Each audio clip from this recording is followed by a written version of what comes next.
Hello दोस्तों। तो आज हम अल्फ्रेड नोबेल की ऑटोबायोग्राफी आपसे शेयर करेंगे। क्या आप 350 से ज़्यादा पेटेंट वाले इन्वेस्टर के बारे में जानना चाहते हैं? क्या आप डायनामाइट और अनगिनत एक्सप्लोसिव के इन्वेंशन के पीछे जो है उनके बारे में जानना चाहेंगे? अगर हाँ, तो यह समरी इसकी शुरुआत करने के लिए बिल्कुल परफेक्ट है। यह समरी आपको अल्फ्रेड नोबेल के जीवन के बारे में बताएगी। यह उनके शुरुआती जीवन, उनके इन्वेंशन, उनके निजी जीवन और नोबेल प्राइज़ के बारे में बताएगी, जिससे उन्हें सम्मानित किया गया था। अगर आप हिस्ट्री पढ़ना पसंद करते हैं या इंजीनियरिंग या इन्वेंशन में दिलचस्पी रखते हैं, तो यह किताब आपके लिए यकीनन बिल्कुल सही है। तो आइए समाज के लिए नोबेल के योगदान और अब तक दिए गए सबसे इम्पोर्टेंट प्राइज में से एक की शुरुआत कैसे हुई उसके बारे में जानते हैं। शुरुआती जीवन। अल्फ्रेड नोबेल का जन्म 21 अक्टूबर 1833 को हुआ था। उनके पिता इमैनुएल नोबेल ने 1827 में कैरोलिना एंड्रिट एहसेल से शादी की। उनके 8 बच्चे थे, लेकिन उनमें से केवल 4 ही बच्चे बचे। उनमें से एक थे अल्फ्रेड नोबेल। उनका परिवार 17वीं सेंचुरी के टेक्निकल जीनियस ओलोफ रुडबेक का वंश है। एक जवान लड़के के रूप में अल्फ्रेड को इंजीनियरिंग में, खासकर एक्सप्लोसिव में इंटरेस्ट था। उनके पिता की तरह अल्फ्रेड को भी टेक्निकल में बहुत दिलचस्पी थी। उनके पिता ने उन्हें इंजीनियरिंग के कुछ फंडामेंटल प्रिंसिपल सिखाए, जिससे उसमें और ज़्यादा दिलचस्पी पैदा हुई। इसी तरह इंजीनियरिंग और टेक्नोलॉजी का प्रभाव अल्फ्रेड पर बचपन से ही था। वो अपनी माँ के बेहद करीब थे। इमैनुएल नोबेल स्वीडन से फिनलैंड चले गए। स्वीडन में अल्फ्रेड की माँ ने परिवार की देखभाल की। हालांकि वह एक अमीर परिवार से थी, लेकिन अल्फ्रेड की माँ ने एक किराने की दुकान शुरुआत की। किराने की दुकान से होने वाली इनकम से परिवार को चलाने में मदद की। इमैनुएल 1837 में सेंट पीटर्सबर्ग चले गए। उनके पीछे बिजनेस फेल हो गए थे, लेकिन इमैनुएल रसिया में सक्सेसफुल हुए। वेनिर लाथे का इन्वेंशन करने के बाद उनका परिवार 1842 में रसिया में उनके साथ रहने लगा, क्योंकि परिवार अब फाइनेंशियल रूप से स्टेबल था। इमैनुएल ने अपने बेटे अल्फ्रेड को प्राइवेट टीचर के पास पढ़ने भेजा। उनके चारों बेटों में अच्छी एजुकेशन ली। अल्फ्रेड स्कूल गए और केमिस्ट्री और अलग अलग भाषाओं में सबसे अच्छे नंबर से पास हुए। वह इंग्लिश, जर्मन, रशियन, स्वीडन और फ्रेंच में बहुत अच्छे थे। उन्होंने जिनिन रिएक्शन के लिए पहचाने जाने वाले फेमस रशियन केमिस्ट्री निकोलाई जिनिन के साथ भी पढ़ाई की। इसी तरह अल्फ्रेड के साथियों ने उन्हें इन्फ्लुएंस किया। अल्फ्रेड ने 1850 में रशियन छोड़ने और केमिस्ट्री की पढ़ाई करने के लिए पेरिस जाने का फैसला किया। उन्हें कविता में भी दिलचस्पी थी, लेकिन उनके पिता इससे खुश नहीं थे। उन्होंने अपने बेटे को केमिकल इंजीनियर बनने के लिए विदेश भेजने का फैसला किया। पेरिस में अल्फ्रेड की मुलाकात एस्केनियो सोवेरेरे से हुई, जो एक फेमस इटालियन केमिस्ट थे। उन्होंने नाइट्रोग्लिसरीन का इन्वेंशन किया था। सोब्रेरो ने नाइट्रोग्लिसरीन का इस्तेमाल करने की सिफारिश नहीं की, क्योंकि यह गर्मी या प्रेशर के कारण फट जाता था और इसका बिहेवियर भी अनप्रेडिक्टेबल था। लेकिन अल्फ्रेड ने नाइट्रोग्लिसरीन का इस्तेमाल करने और इसके काबू में करने का एक तरीका खोजा। अल्फ्रेड एक क्यूरियस इंसान थे, जो किसी भी प्रॉब्लम का हल खोजना चाहते थे। एक्सप्लोसिव में उनकी दिलचस्पी ने उन्हें नाइट्रोग्लिसरीन को मार्केट में लाने में मदद की। यह एक अच्छा आइडिया था, क्योंकि नाइट्रोग्लिसरीन बारूद से कहीं ज़्यादा शक्तिशाली था। बाद में अल्फ्रेड नोबेल यूनाइटेड स्टेट गए और इन्वेंटर जॉन एरिक्सन के नीचे काम करने लगे। अल्फ्रेड 1852 में रसिया लौट आए और अपने पिता के साथ अपने फैक्ट्री में काम करना शुरू कर दिया। इमैनुएल की फैक्ट्री ने 1853 के क्रिमियन जंग के लिए मिलिट्री इक्विपमेंट को बनाया। जंग के बाद कंपनी दिवालिया हो गई, क्योंकि वो इतने अच्छे स्टीम बोट मशीन नहीं बना पा रही थी जितना अच्छी मिलिट्री इक्विपमेंट बनाती थी। इसी तरह अल्फ्रेड के शुरुआती सालों में उतार चढ़ाव बना रहा। डायनामाइट का इन्वेंशन। उनके बिजनेस के चरमरा जाने के बाद अल्फ्रेड और उनके माता पिता स्वीडन लौट आए। अल्फ्रेड के भाई लुडविग और रॉबर्ट रसिया में ही रह गए, ताकि उनके पारिवारिक बिजनेस में जो कुछ बचा है उसकी देखभाल की जा सके। स्वीडन में अल्फ्रेड ने अपने पिता की प्रॉपर्टी में अपनी छोटी लेबोरेटरी में एक्सप्लोसिव का काम करना शुरू किया। इसी दौरान माइंस में इस्तेमाल होने वाला इकलौता एक्सप्लोसिव गन पाउडर था। नाइट्रोग्लिसरीन एक बहुत शक्तिशाली एक्सप्लोसिव था, लेकिन इसका इस्तेमाल करना सेफ नहीं था। हालांकि अल्फ्रेड ने एक फैक्ट्री की शुरुआत की जो नाइट्रोग्लिसरीन बनाता था। इन्होंने एक्सप्लोसिव को सेफ बनाने के तरीके खोजने के लिए भी रिसर्च करना शुरू किया। 1863 में अल्फ्रेड द्वारा एक डेटोनेटर बनाया गया था। यह एक लकड़ी का प्लग था जिसे नाइट्रोग्लिसरीन चार्ज में डाला गया था, जिसे एक मेटल के कंटेनर में डाल दिया गया था। उन्होंने 1865 में एक बेहतर डेटोनेटर भी बनाया जिसे ब्लास्टिंग केप कहा जाता था। यह एक मेटल केप थी जिसमें मर्क्यूरिक फुलमिनेंट था और मीडियम गर्मी या झटका इसे एक्सप्लोड कर सकता था। ब्लास्टिंग केप ने लोगों के लिए नाइट्रोग्लिसरीन का इस्तेमाल शुरू करना आसान कर दिया, लेकिन नाइट्रोग्लिसरीन को इधर उधर ले जाना और स्टोर करना मुश्किल था। लेकिन ये लिक्विड इतना खतरनाक था कि उसकी वजह से अल्फ्रेड के फैक्ट्री में ब्लास्ट हुआ, जिससे उनके छोटे भाई एमिल की मौत हो गई। हादसे में 4 और लोगों की मौत हो गई थी। दुख भरी मौत के बावजूद अल्फ्रेड ने कई नाइट्रोग्लिसरीन फैक्ट्री बनाई और अपनी बोतल केप का इस्तेमाल किया। उन्होंने विंटर वीकेंड में नाइट्रोग्लिसरीन एक्टिव बोलागेट एबी नाम की कंपनी की शुरुआत की। फैक्ट्री में हुए ब्लास्ट के बाद वह सुनसान इलाके में काम करना चाहते थे, लेकिन अभी भी नाइट्रोग्लिसरीन की वजह से एक्सीडेंट हो रहे थे। 1867 में अल्फ्रेड नोबल ने डायनामाइट का इन्वेंशन किया। उसे इत्तेफाक से पता चला कि केजल गुहार नाइट्रोग्लिसरीन को सोख लेता है ताकि वह सूख जाए। केजल गुहार छेददार मिट्टी होती है जिसमें सिलिका होती है और जो मिक्सचर बनकर तैयार हुआ वह इस्तेमाल करने के लिए सुरक्षित था और इससे कोई ब्लास्ट नहीं हुआ। उन्होंने सीमेंट, कोयला और सेडस भी आजमाया, लेकिन ये मिक्सचर काम नहीं आया। अल्फ्रेड ने अपने इन्वेंशन का नाम डायनामाइट रखा क्योंकि यह शब्द ग्रीक शब्द डायनेमिस से आया था, जिसका मतलब है पावर। वह सबसे पहले इसे नोबेल्स ब्लास्टिंग पाउडर कहना चाहते थे। यह बहुत काम में आया और नोबेल को उनके इन्वेंशन के लिए 1867 में ग्रेट ब्रिटेन और यूनाइटेड स्टेट ने पेटेंट दे दिया। अब डायनामाइट का इस्तेमाल खुदाई, सुरंगों को नष्ट करने, रेलवे और सड़क बनाने के लिए किया जाने लगा। यह आमतौर पर कार्डबोर्ड सिलेंडर के रूप में बेचा जाता था। अपने इन्वेंशन के कारण अल्फ्रेड नोबेल दुनिया भर में मशहूर होने लगे। आज साउथ अफ्रीका और अमेरिका डायनामाइट को बनाने वाले सबसे बड़े देश हैं। डायनामाइट के इस्तेमाल के लिए दुनिया भर में लाइसेंस की जरूरत होती है। डायनामाइट का इन्वेंशन पूरे यूरोप में अल्फ्रेड ने डायनामाइट को बनाने वाले कारखाने का एक नेटवर्क बनाया। उन्होंने अपने सामान को भी बड़े तौर पर बेचा, लेकिन अल्फ्रेड भी डायनामाइट के बेहतर रूप की तलाश में थे। वह एक परफेक्शनिस्ट थे और चाहते थे कि उनका सामान सबसे बेहतर हो, जिसे सेफ एक्सप्लोसिव के रूप में इस्तेमाल किया जा सके। 1875 में ब्लास्टिंग जिलेटिन नाम का डायनामाइट जो ज्यादा मजबूत था, इसका इन्वेंशन किया। 1876 में ब्लास्टिंग जिलेटिन का पेटेंट लिया। एक बार एक्सपेरिमेंट के दौरान अल्फ्रेड ने पाया कि नाइट्रोग्लिसरीन और नाइट्रोसेल्युलोज को मिलाने से एक ठोस सामान बनता है। नाइट्रोसेल्युलोज बहुत ज्यादा धड़कने वाला रोएदार कंपोनेंट है। नतीजा यह था कि इससे बनने वाला प्लास्टिक मटेरियल बाकी डायनामाइट की तुलना में ज्यादा वाटर रेसिस्टेंट और बहुत मजबूत थे। इसे दुनिया भर में खुदाई के लिए अपनाया गया था, जिससे अल्फ्रेड को काफी पैसा मिला, लेकिन इससे उनके सेहत पर भी बुरा असर पड़ा। 1887 में बैलिस्टाइड का इन्वेंशन किया गया था। यह एक नाइट्रोग्लिसरीन पाउडर था जिससे धुआं नहीं निकलता था।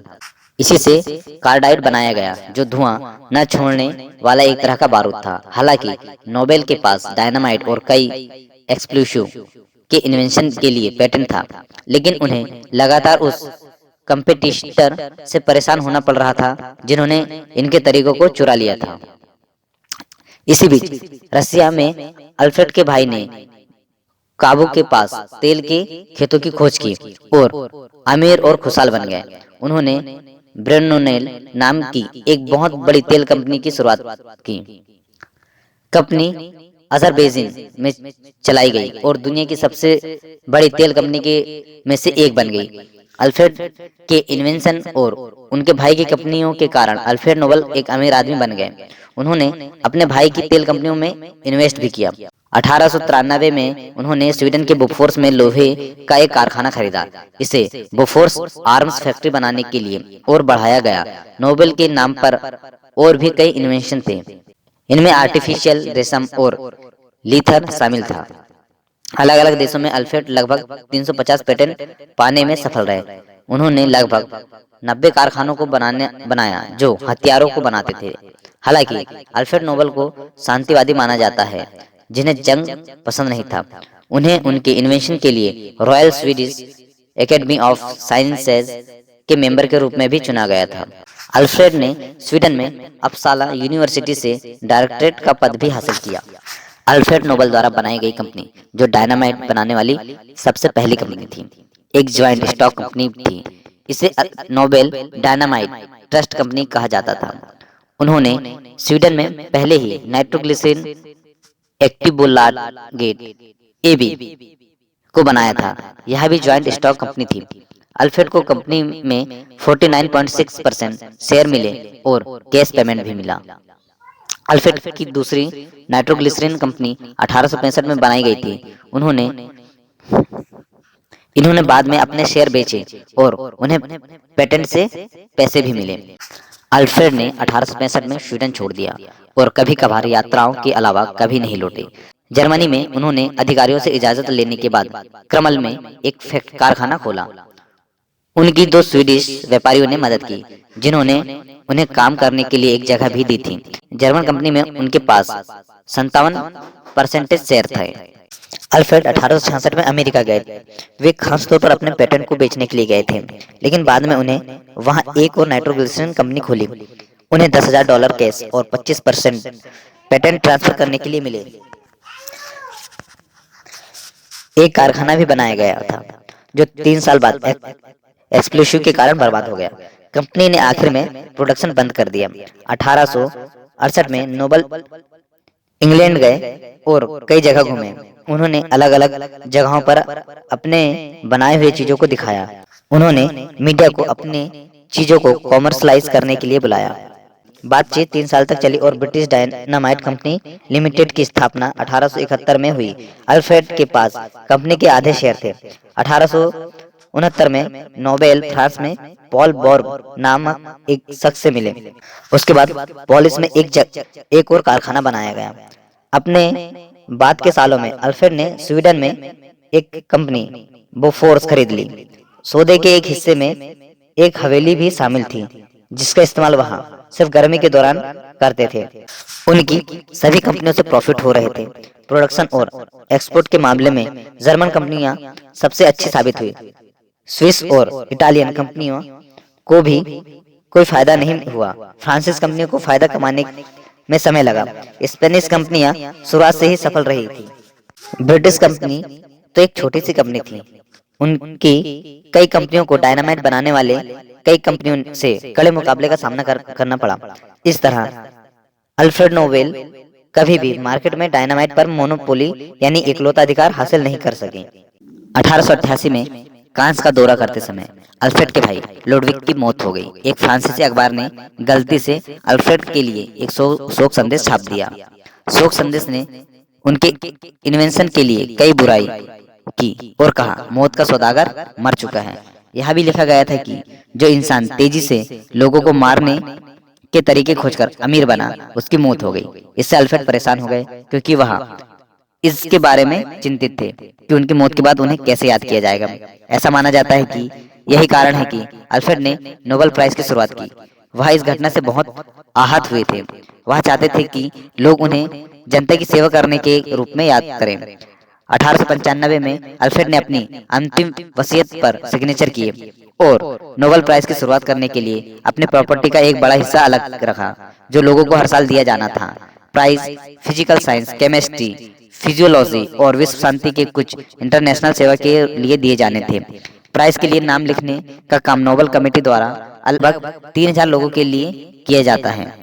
एक रिपोर्ट तैयार की जाती है जो बताती है कि लोग किस फील्ड में सबसे अच्छे हैं और मैक्सिमम वोट का फैसला विनर का नाम तय करता है।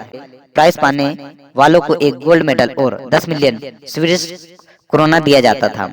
अल्फ्रेड ने अपनी विरासत में लिखा था कि पैसा डिस्कवरी और इनोवेशन के लिए जाना चाहिए, लेकिन साइंस और टेक्नोलॉजी के बीच ठीक से फर्क नहीं बताया। इसी कारण से पैसा इंजीनियरों की तुलना में साइंटिस्ट के पास ज्यादा गया। स्वीडन के सेंट्रल बैंक ने छठे प्राइज की शुरुआत करने के लिए अपनी 300 एनिवर्सरी पर एक बड़ा अमाउंट डोनेट किया। यह प्राइज इकोनॉमिक्स एरिया में एक्सीलेंस के लिए दिया जाना था। नोबेल प्राइज के खिलाफ बहुत बुराइयां भी हुई। कमेटी पर अक्सर किसी एक की साइड लेने का और पॉलिटिकल एजेंडा चलाने का आरोप लगाया जाता रहा। नोबेल प्राइज के खिलाफ एक बड़ी आलोचना यह है कि महात्मा गांधी को विश्व शांति में उनके योगदान के लिए नोबेल प्राइज नहीं मिला। जिस साल गांधी जी की मौत हुई उस साल कोई भी नोबेल शांति प्राइज नहीं दिया गया। कमेटी ने कहा कि इसके लायक कोई उन्हें मिला ही नहीं। यह उन बड़े कारणों में से एक था जिसकी वजह से नोबेल प्राइज को बहुत आलोचना होती रही है। अब हम अल्फ्रेड नोबेल के पर्सनल लाइफ के बारे में आपसे शेयर करते हैं। अल्फ्रेड नोबेल जीवन भर अकेले ही रहे और डिप्रेशन से जूझते रहे। हालांकि उनके बिजनेस के लिए उन्हें यात्रा करने और लोगों से मिलने की जरूरत थी, पर वह अकेले ही रहा करते थे। उन्होंने कभी शादी नहीं की। हालांकि लोगों ने दावा किया कि उनके कम से कम 3 अफेयर थे। उनका पहला अफेयर अलेक्जेंड्रा नाम की एक रशियन लड़की के साथ था, जिसने उनके प्रोफेशनल को मना कर दिया था। 1876 में उनका अपने सेक्रेटरी बर्था किंस्की के साथ संबंध था। अल्फ्रेड ने एक न्यूज़पेपर में सेक्रेटरी की जॉब के लिए एक समझदार महिला के लिए एक ऐड दिया था। ऑस्ट्रिया की एक औरत इस पद के लिए सबसे काबिल थी। बर्था ने अल्फ्रेड को छोड़ दिया और अपने पुराने प्रेमी से शादी कर ली। हालांकि दोनों अल्फ्रेड की मौत तक एक दूसरे से बातचीत करते रहते थे। उनका सबसे लंबा रिश्ता सोफिया हैस के साथ 18 साल तक रहा। अल्फ्रेड नोबेल की पर्सनालिटी अक्सर उनके फील्ड में काम करने वाले लोगों को हैरान करती थी। उन्होंने अपने इतने अच्छे भाग्य के बावजूद हमेशा एक सादा जीवन बिताया। इंजीनियरिंग और एक्सप्लोसिव में उनकी दिलचस्पी के अलावा अल्फ्रेड को लिटरेचर में दिलचस्पी थी। वे अक्सर प्ले, नोवेल और पोएम लिखते थे। उनके पास किताबों का बहुत बड़ा कलेक्शन था और वे उन्हें बहुत ध्यान से पढ़ते थे। अल्फ्रेड के पास 1500 से ज्यादा किताबें की खुद की लाइब्रेरी थी। इनमें फिक्शन के साथ साथ फिलोसोफर और साइंटिस्ट के क्लासिक काम भी शामिल थे। उनकी ज्यादातर लिखी हुई किताबें कभी छपी नहीं। अल्फ्रेड की पोएम इंग्लिश में लिखी गई थी। उन्होंने दावा किया कि उन्होंने सिर्फ अपने डिप्रेशन को दूर करने और अपनी इंग्लिश में सुधार करने के लिए पोएम लिखी थी। उन्होंने अपनी ज्यादातर पोएम को खुद ही खत्म कर दिया था। उनकी एनर्जी किसी से कंपेयर नहीं की जा सकती थी। वह एक वर्कहॉलिक था जिन्हें आराम करना मुश्किल लगता था। पॉलिटिकल सोच भी काफी दिलचस्प थी। वे सोशलिस्ट थे और उन्हें डेमोक्रेसी पर भरोसा नहीं था। वह वुमेन्स एम्पावरमेंट में विश्वास रखते थे और शांति पसंद करने वालों में से एक थे। उन्हें उम्मीद थी कि उनके इन्वेंशन जंग को पूरी तरह खत्म कर देंगे। नोबेल मार्टिन लूथर को मानने वाले थे और नियमित रूप से चर्चे जाते थे। हालांकि बाद में अपने जीवन में वे नास्तिक बन गए। अल्फ्रेड नोबेल का जीवन भर सेहत खराब रहा। उन्हें कई बीमारियां थीं, जैसे ठीक से खाना न पचना, सिर दर्द, डिप्रेशन। वो कई हेल्थ रिसोर्ट भी गए, लेकिन उन्हें उनके इलाज का तरीका पसंद नहीं आया। काम न करने से वे बोर हो गए। केमिकल्स के साथ काम करने और अपने तनाव भरे जीवन के कारण वह हमेशा बीमार रहते थे। अल्फ्रेड नोबेल ने अपने इन्वेंशन बैलिस्टाइड को इटली को बेच दिया था। इसी कारण से अल्फ्रेड पेरिस चले गए, क्योंकि उन पर विश्वासघात का आरोप लगाया गया था। अल्फ्रेड को हमेशा पेरिस पसंद था। वहां उन्होंने एक खूबसूरत हवेली खरीदी और 20 साल तक वहीं बसे रहे। उनके घर को माई नेस्ट कहा जाता था। बाद में वह सैन मेरो के एक विला में शिफ्ट हो गए। कहते हैं कि अल्फ्रेड स्वीडन के राजा ऑस्कर को उनकी यात्रा के दौरान अपने विला में रहने के लिए देना चाहते थे। 1895 तक अल्फ्रेड नोबेल एंजाइना पेक्टोरिस से प्रभावित हो चुके थे। दिल की और खून के बहने में कमी के कारण उन्हें सीने में दर्द शुरू हो गया था। 90 के दशक की शुरुआत में उनका डिप्रेशन भी गहरा होने लगा। अपने आखिरी सालों के दौरान अल्फ्रेड ने कई प्ले और नोवेल लिखे।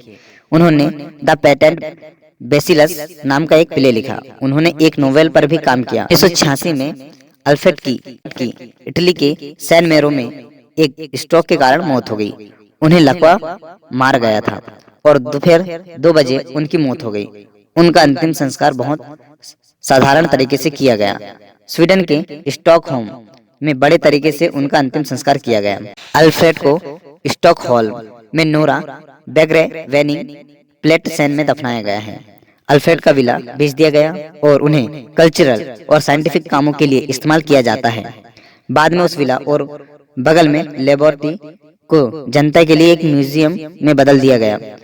जब उनकी वसीयत खोली गई तो वो बड़ा चौंकाने वाला था। ऐसा इसलिए था क्योंकि उन्होंने अपना पैसा नोबेल प्राइज की शुरुआत करने के लिए छोड़ दिया था। अल्फ्रेड ने लगभग 250 मिलियन अमेरिकी डॉलर छोड़े थे जो बाद में नोबेल प्राइज के लिए इस्तेमाल किए गए। उनकी वसीयत एक तिजोरी में रखी गई है और इसे कभी भी जनता को नहीं दिखाया गया। एक क्लब में 4 अजनबी लोग इस इक्विपमेंट के गवाह थे। 2 जवान इंजीनियरों रगनार सोलाहमैन और रुडोल्फ लिल जैक्विट ने उनकी वसीयत को अंजाम दिया। रगनार सोलाहमैन उनके असिस्टेंट थे। उन्हें कई मुश्किलों का सामना करना पड़ा क्योंकि कई देशों में अधिकारियों और उनके रिश्तेदारों ने वसीयत पर सवाल उठाए थे। उनके भतीजे और भतीजी की प्रॉपर्टी के वारिस बनना चाहते थे। बहुत सारे स्वीडिश लोग भी नाराज थे क्योंकि नोबेल प्राइज को सभी देशों के लिए रखा गया था।